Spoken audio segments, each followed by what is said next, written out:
আমাদের যে মেকআপের যে বেসটা সেটাকে স্ট্রং বানানোর জন্য আমাদের ময়শ্চারাইজার ইউজ করতে হবে যাবে। আর এছাড়াও বেশি দেখা যাবে যাদের ডার্ক স্পট রয়েছে, এখানে পিগমেন্টেশন রয়েছে, আমি যদি সেটাকে কারেকশন না করি, যদি দিয়ে দিই, তাহলে ফাউন্ডেশনটা এই জায়গাটা অক্সিডাইজ হয়ে ব্ল্যাক হয়ে যাবে। হে এভরিওয়ান, কেমন আছো তোমরা সবাই? আশা করি তোমরা সবাই খুব ভালো আছো, আর আমিও খুব ভালো আছি। চলে আসলাম তোমাদের জন্য আবার একটা নতুন ভিডিও নিয়ে। আজকের ভিডিওতে তোমাদেরকে আমি মেকআপের যা যা স্টেপ হয়, মানে পুরো প্রথম থেকে শেষ অবধি কোন কোন স্টেপ মেনটেন করে আমাদের পুরো মেকআপটা করতে হয়, সেটা তোমাদের সাথে শেয়ার করব। আশা করছি ভিডিওটা তোমাদের জন্য খুব হেল্পফুল হবে। আর ভালো লাগলে কিন্তু অবশ্যই চ্যানেলটাকে সাবস্ক্রাইব করতে একদম ভুলবে না, আর লাইক কমেন্ট শেয়ারও করবে। তো চলো ভিডিওটা শুরু করা যাক। আজকে আমি যেই সব বিষয় নিয়ে আলোচনা করব সেটা হলো স্টেপস অফ মেকআপ, মানে মেকআপের পুরো প্রথম থেকে শেষ অবধি কোন কোন জিনিস আমাদের করতে হবে সেগুলো করব। তাই আমি একটা খাতায় লিখে নিয়েছি আর তোমাদের সাথে শেয়ার করছি, যাতে ভালো করে বুঝতে তোমাদের সুবিধা হয়। তো প্রথমে কি করতে হবে? প্রথমে আমাদের মুখটাকে ক্লিন করতে হবে। তাহলে কি হলো? ক্লিনজিং। তো তোমাদের করতে হবে একটা ওয়েট ওয়াইপস নিতে হবে, সেটা যে কোনো ব্র্যান্ডের হতে পারে। আমি আজকে তোমাদেরকে স্টেপস অফ মেকআপ দেখাচ্ছি, আর পরের দিন তোমাদেরকে আমি প্রোডাক্ট নলেজ শেয়ার করব, তাহলে তোমরা বুঝতে ক্লিয়ার হয়ে যাবে, কোনো অসুবিধা হবে না। তো দেখো, সবার আগে আমাদের ভালো করে ফেসটাকে ক্লিন করে নিতে হবে, যে কোনো একটা ওয়েট ওয়াইপস দিয়ে। মানে ধরো ক্লিনজিং, টোনার এবং ময়শ্চারাইজার, এই তিনটাকে মিলে বলা হয় সিটিএম। তো এই তিনটে আমাদের করতে হবে, সেটা আমরা রেগুলারে কিন্তু আমাদের স্কিন কেয়ারে যোগ করতে পারি, আর এটা করা কিন্তু খুব ভালো। তারপর আমাদের করতে হবে টোনার, কোনো রোজ ওয়াটার দিয়েও অ্যাজ আ টোনার হিসেবে ব্যবহার করতে পারো। তারপর করতে হবে আমাদের ময়শ্চারাইজার, স্কিনটাকে ভালো করে প্রিপারেশন করতে হবে। তার জন্য আমরা যখন ফাউন্ডেশন ইউজ করব, সেগুলো ফাউন্ডেশন, তারপর ধরো কন্ট্রোল, ব্লাশার, হাইলাইটার, এগুলো ইউজ করতে গেলে আমাদের যে মেকআপের যে বেসটা সেটাকে স্ট্রং বানানোর জন্য আমাদের ময়শ্চারাইজার ইউজ করতে হবে। তার জন্য আমাদের টোনারের পর আর প্রত্যেকটা প্রোডাক্ট আমরা যখন অ্যাপ্লাই করব, প্রত্যেকটা প্রোডাক্ট আমরা 1 থেকে 2 মিনিট ধরে গ্যাপ দিতে দিতে আমরা ব্যবহার করব, তাহলে আমাদের স্কিনের মধ্যে সমস্ত প্রোডাক্ট অ্যাবসর্ব হয়ে যাবে।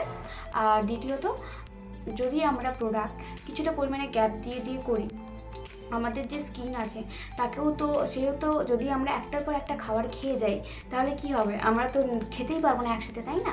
তো সেই জন্য আমরা যদি একটু একটু করে কিছুটা পরিমাণে সময় ছেড়ে ছেড়ে যদি আমরা প্রোডাক্ট ইউজ করি, সেগুলো ভালো করে আমাদের স্কিনের মধ্যে বসবে আর মেকআপটা খুব সুন্দর হবে। তাই জন্য আমাদের প্রত্যেকটা প্রোডাক্ট 1 থেকে 2 মিনিট ধরে গ্যাপ দিয়ে করতে হবে। টোনারের পর আমাদেরকে ইউজ করতে হবে ময়শ্চারাইজার। এবার ময়শ্চারাইজার আমরা কি ইউজ করব সেটা পরের ভিডিওতে আমি তোমাদের সাথে শেয়ার করব অবশ্যই, কারণ একটা ময়শ্চারাইজার সমস্ত স্কিনে কিন্তু একদমই যায় না। আর দ্বিতীয়, তারপর হয়ে গেল আমাদের এই 3টে স্টেপ হওয়া মানেই আমাদের পুরো স্কিনটাকে প্রিপারেশন করা। এরপর তোমার আদারওয়াইজ যা থাকে সেগুলো করতে হবে, যেমন ধরো ফেস কারেক্টিং।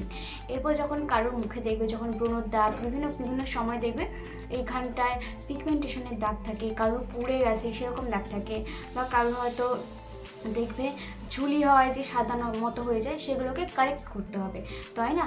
যদি এরকম ধরো একটা লাল রঙের ব্রণ এখানে হয়েছে, তাকে আমি কারেকশন না করে ফাউন্ডেশনটা ব্লেন্ড করে দিলাম, তো তাহলে কিন্তু আমার কি হবে? এই ব্রণটা দেখা যাবে, সেই যে লাল ভাবটা সেটাও দেখা যাবে।